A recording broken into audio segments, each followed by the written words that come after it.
Welcome to the Double E at the Double E. I'm Techno Lord, and I will be your host for today's adventure. Alright guys, there goes our ride. They're dropping us off for the day, well, the weekend, and we're going to head off down this way and down to the creek. Set us up a camp, and have our first weekend out. Stay tuned for more. Alright, so we're just hitting the wood line here. We've got about a half-mile hike to where we're going to be camping. I want to kind of explore the concepts of bushcraft. Growing up, I've been in the woods, I've been camping. Joined the army. We would pack out and ruck out, and carry our gear and sleep in tents. But in neither of those situations were we really living off the land. That's something with this series I really want to grow with. Spent the last 5 months reading, watching videos, researching. And coming out here today for this weekend, I'm probably packed a little heavier than I should be. But that's part of all the previous trips I've done, especially with the Army. We would pack our entire footlockers to go out to the field. 6 pairs of shirts, 6 pairs of pants. There'd be nothing left in the drawers by the time we were packed. I heard one fella say it, the more you know, the less you care. I want to get to the point where I carry less. So this is my first time out since I started this research and study. And that's kind of my end goal, is to figure out how these new techniques work together. It's a big yellow Twinkie.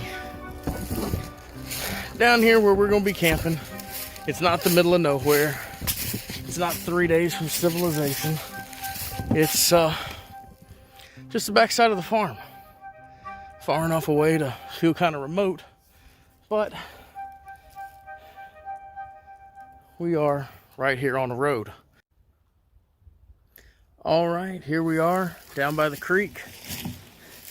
We'll just have a look around.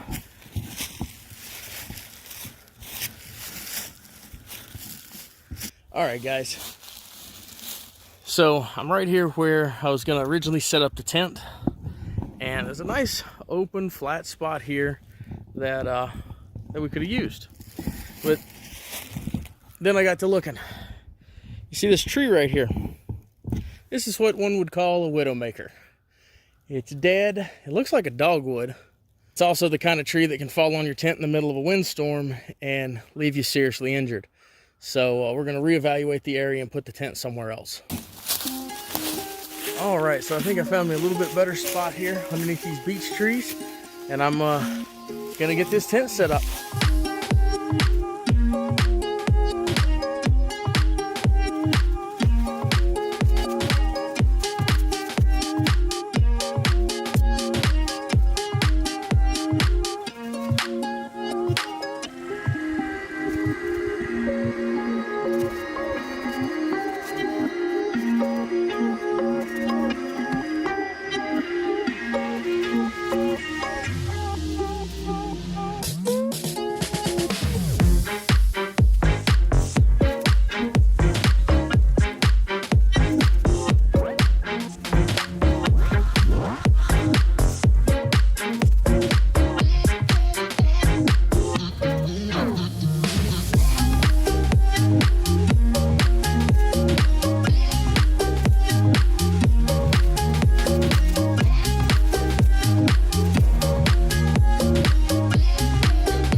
One thing I like to do when I get my tent set up, carry some permethrin with me. And I spray the top of that rain fly and the outside of the tent just to keep unwanted guests out. But right here is where we're going to put our fire pit. Use some of this big rock that's here and dig back some of this top layer and get us a safe fire pit built. All right.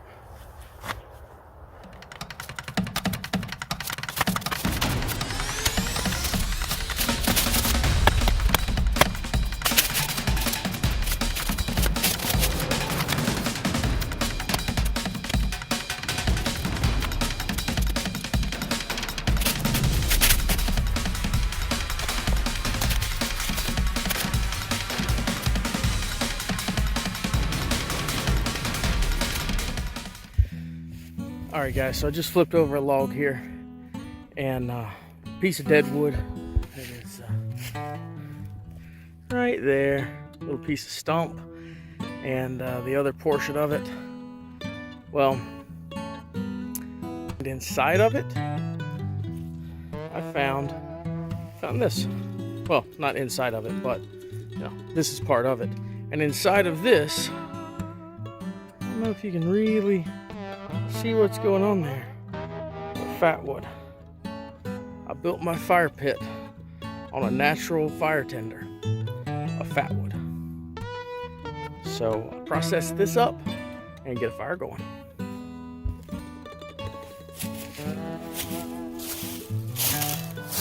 Fat wood is a great tinder source, any type of weather. I did a little bit of testing with this over about a month ago. It had been raining for a while, about 12 hours straight, and we had a piece of fat wood sitting out.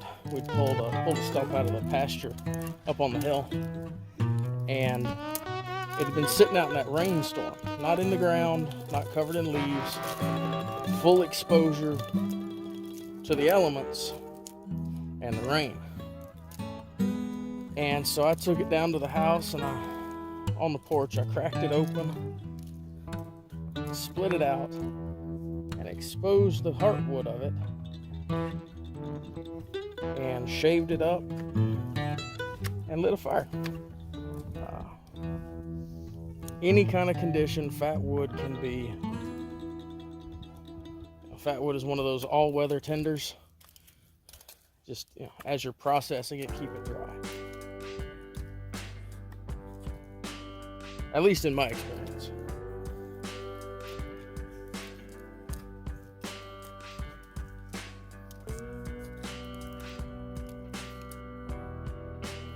Solid, genuine fat pine. Look at that color.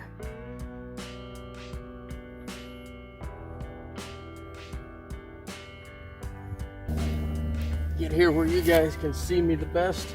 Maybe, who knows. Kind of hard to do this solo camera thing. I'm a little new to it, so bear with me while I figure that out.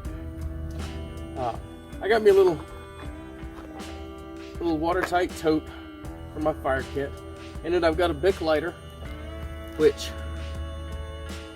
a Bic is a great tool, and I've been using a Bic since I was a kid. So a personal challenge I've set for myself is, over the last few months, is to light all my fires with a ferrocerium rod.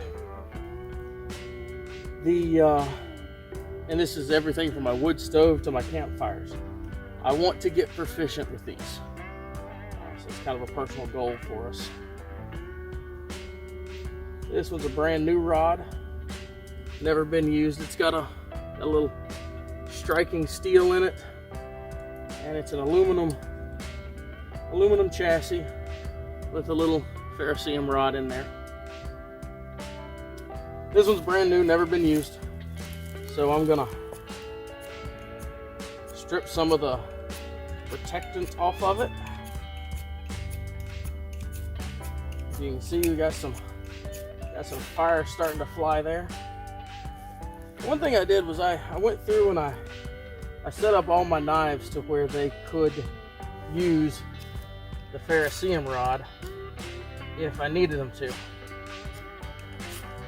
This one's a little tricky to use, but it wasn't designed that way. I had to modify it. So, and this one as well, had to modify this one to give a spark. But that one gave a much better spark. And with one good spark there from this one, and we're up and running.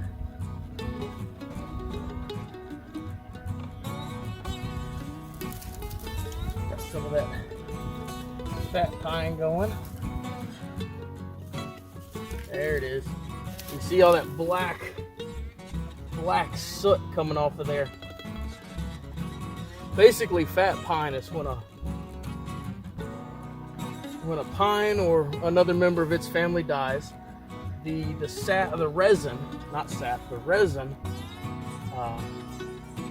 settles downward. So usually your best fat pine is going to be found in the stumps or at the bases of joints. So anywhere that a limb intersects the trunk of the tree,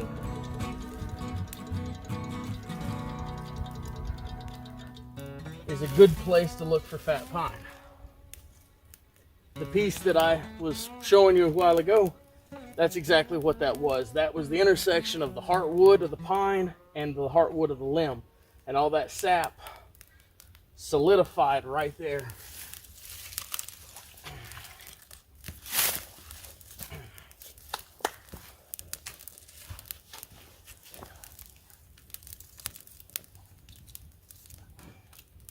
Laying a fire is something to practice and get better at.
It must be pretty everywhere I move. Smoke moves with me.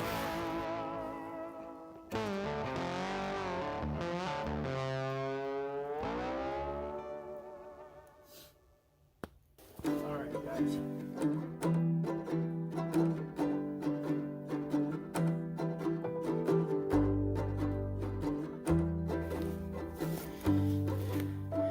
All right, guys, here we have dinner.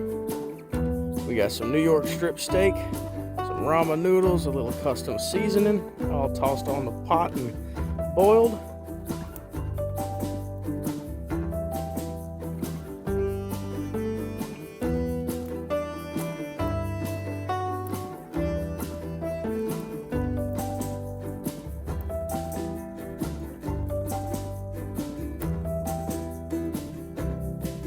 That was good. All right, guys, it's that time of night. I had to stop filming earlier. I was starting to run out of battery. I'm gonna head off, and I will see you folks in the morning.